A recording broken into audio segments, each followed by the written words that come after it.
like, bro, yeah, she got a kid. Look at his back. Oh my god.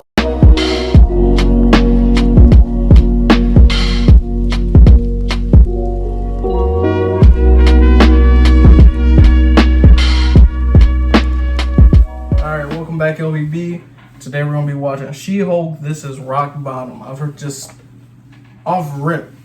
Anyone who's even seen She-Hulk, just like scrolling or whatever, you see all kinds of things, bro.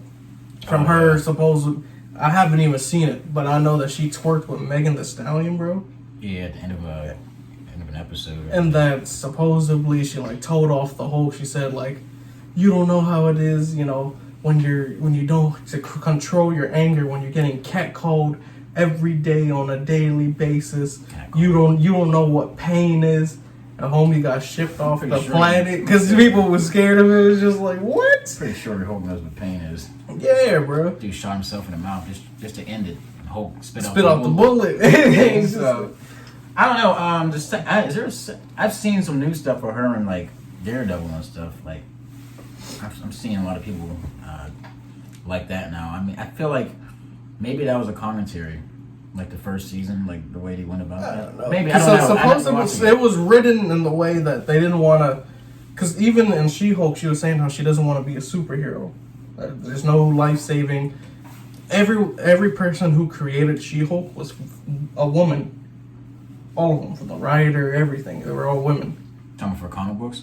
No, for the show. For the actual show. Oh. So they're trying to make it real. That feminist propaganda. Yeah, I don't know, man. I've from what I've been seeing, people don't like it, and I haven't even watched it yet. I probably won't even bother to watch it.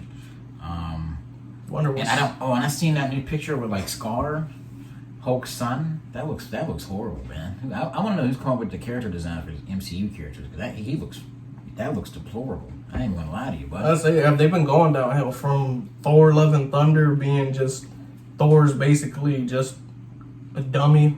Yeah, now like he's just a buff dummy. That's all he is. Yeah, I don't know, man. But, yeah, let us know in the comments what you think. Thank you for everyone that's come back to the channel. Yeah. Let us know other videos you'd like to see. It's Road to 10K on Hot Rad. That's good. Congratulations, Galadriel. You've defeated everyone, as always. Well done. You can go home now. I am grateful you have not known evil as I have. But you have not seen what I've seen. I've seen my share. You have not seen what I have seen. I've seen She-Hulk. Jesus wept. Where do I even begin with this one? I mean, I know I've shat on Marvel's TV shows in the past for basically being a never-ending race to the bottom, chewing up popular characters and tarnishing the legacy of previous movies in a desperate effort to launch next product or push the message, or just keep the content sludge pipe flowing at full capacity for Disney Plus. But as bad as they were, there was at least some semblance of quality control, some attempt to tell a coherent story. It was rarely a good story and definitely not worth your time, but you at least felt like there was some kind of point to the show. But She-Hulk is a different beast. A show that lacks even the basic elements of a story with which to grapple, whose cast of one-dimensional caricatures lurches and meanders from one pointless episode to another with absolutely no sense of where they're going or why, while desperately trying to push jokes that are about as funny as a fucking cancer diagnosis. It's a show that's and believe me, this isn't going to take long because barely anything happens in this fucking show. The story, such as it is, picks up with Jennifer Walters, a successful attorney. And that's basically all I can tell you about her, because that's all there really is to her life and personality. She's a lawyer, and she really likes her job. And that's it.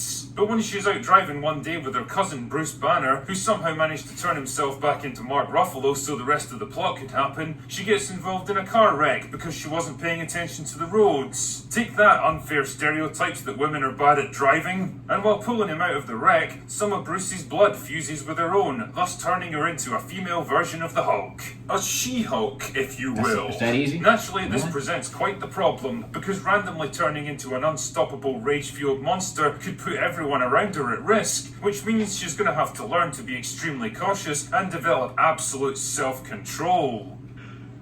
You serious? Ah, wait, I'm just kidding. That's the plot for a completely different and far better TV show. In She-Hulk's case, it's more like a light switch that she can turn on and off whenever she wants, with no repercussions, resource costs, or danger to herself. Get that And Hulk she also smash. remains fully lucid and in control of herself while she's in Hulk form. Well, that's lucky. It's almost like the writers now have complete creative freedom to do whatever they want with absolutely no constraints or limitations. Anyway, it's not long can't before believe she's you forced to reveal twerking, her like, Miss powers Nine. when this That's- ridiculous bursts into a courtroom for absolutely no reason. 1,000 years from now, aliens gonna look back at this and be like, "Huh?" Mind-blowing shit. editing there, guys. The incident causes Fucking Jen to Dolomite lose her movie. job, but that's okay because literally 5 minutes later she's been hired by a different firm who want her to represent superheroes and villains as the She-Hulk. Well, don't you love how actions and decisions have serious long-term repercussions for the protagonist and those around them? Spider-Man could only dream of such quality character developments. Jennifer's job now is to represent people with superpowers in various court cases that showcase the writer's complete ignorance of the American legal system while navigating the trials and tribulations of dating as a famous green monster lady, thus showcasing the writer's complete ignorance of men, modern culture, and normal interaction between humans. Honestly, it's genuinely hard to know where to even begin when it comes to critiquing this show, because pretty much every single aspect of it is so irredeemably awful that it's practically a waste of time trying to sift through it. I mean, I guess we might as well start by judging a book by its cover, which in this case means the visuals. Now, anyone with functioning optic nerves doesn't need me to tell them that She-Hulk is a visual nightmare. The CG is the kind of awkward, jerky, badly animated trash that I'd expect from a low-budget superhero show from the mid-2000s. Jen moves and walks with all the grace and fluidity of an NPC from a PlayStation 2 game, to the point where I kept expecting her to get stuck in doorways and start glitching out. And it's even worse when she actually has to speak. Half the time her mouth doesn't even match up with the dialogue that she's saying. Your Honor, I believe this information to be incredibly relevant given the nature of the He means How like, the damn. fuck could this come from the same studio who makes Matrix stuff like looking at? Thanos? And what's truly mind-boggling is that they actually had a 6'7" model to act as a reference point for the animators, which begs the rather obvious question, Why not why the just fuck paint didn't them? they just paint her green and save themselves a shit ton of money? The writing is another massive steaming turd that absolutely has to be addressed. The overarching plot is, well, basically non-existent. Each episode feels like it was conceived by getting a group of 9-year-olds to write a bunch of single-sentence ideas onto a board and then throwing darts at them to see which ones came up. The board, I mean, not the 9-year-olds. That sort of thing doesn't end well. Believe that! We got a bleeder! Jen tries out a dating app. Jen goes dress shopping. Jen goes to a wedding. Jen gets ghosted by her boyfriend. Jen meets a new man. It's like fucking party time here, mate. Whatever nonsense is going on either serves as a vague backdrop to Jen's personal issue of the week, or as a catalyst for some tedious new drama in her life. Well, it's almost like the writers totally don't understand or care about superheroes, or the law, or constructing action sequences, or character development, and really just want to write a breezy comedy about a modern professional woman trying to negotiate a man's world.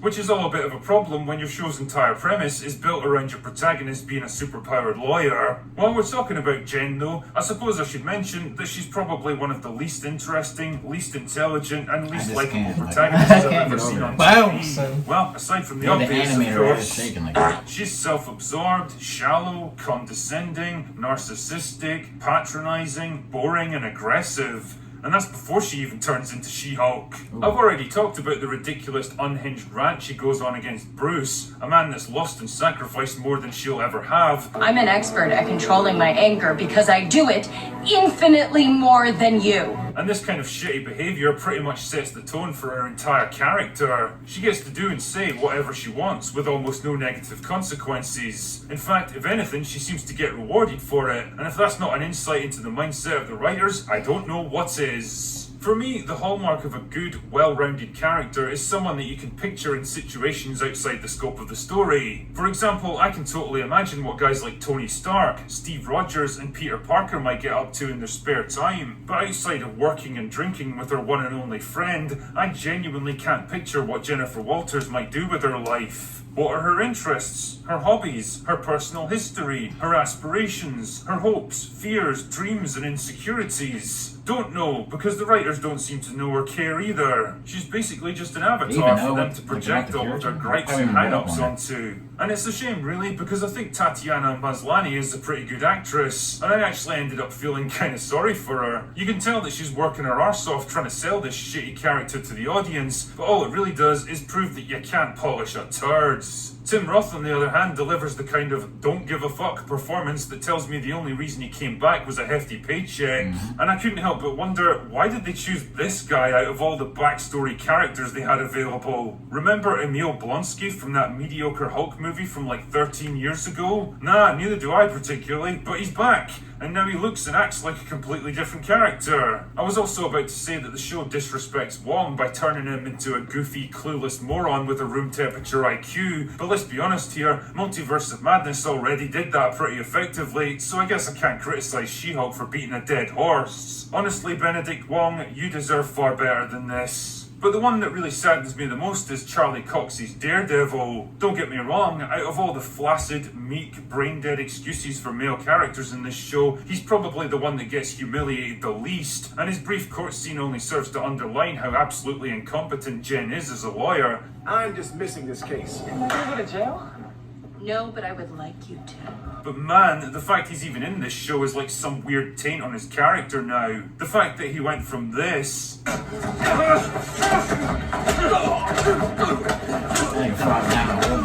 to this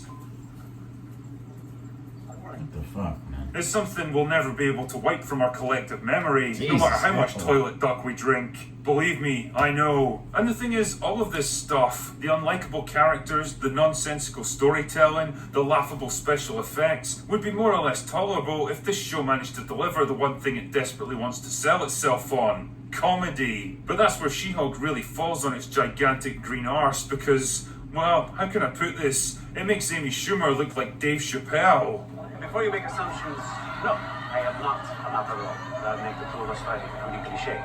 Oh my goodness. I just can't believe that.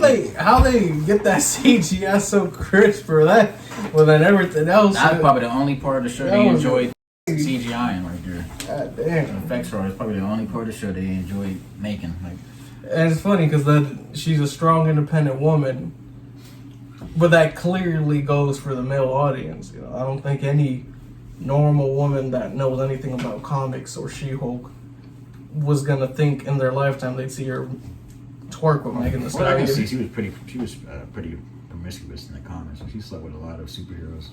But she just had more of a story, more of a grind to her. Like there was a lot more going on with her character. Like you said, like you can't even tell what kind of interest she may have. Like you can imagine what Tony Stark will be doing on a weekend. Like if he's not in his basement making inventions, he's probably out flying, driving something, doing something crazy. Peter's probably, I don't know, building Legos with Ned or some. You know, who knows? But like I said, I haven't watched the show, so I can't sit here and say it's trash or it's really bad. But just going off from what he's saying here, I probably wouldn't watch more than 2 episodes. And just to also take to mind the great downfall. Like remember going to the movie theaters and you would see Spider-Man, and then you would see, you know, the what's it called, the Infinity War Part 1, and then 2, and then Endgame, and it was just like, how do we go from up here? And is that the thing? We set such a high standard that now everything that Disney puts out is just average, or is that really the case that they just slumped off the map after all that? Yeah, but if you watched Multiverse of Madness, some of the CGI in there was horrible.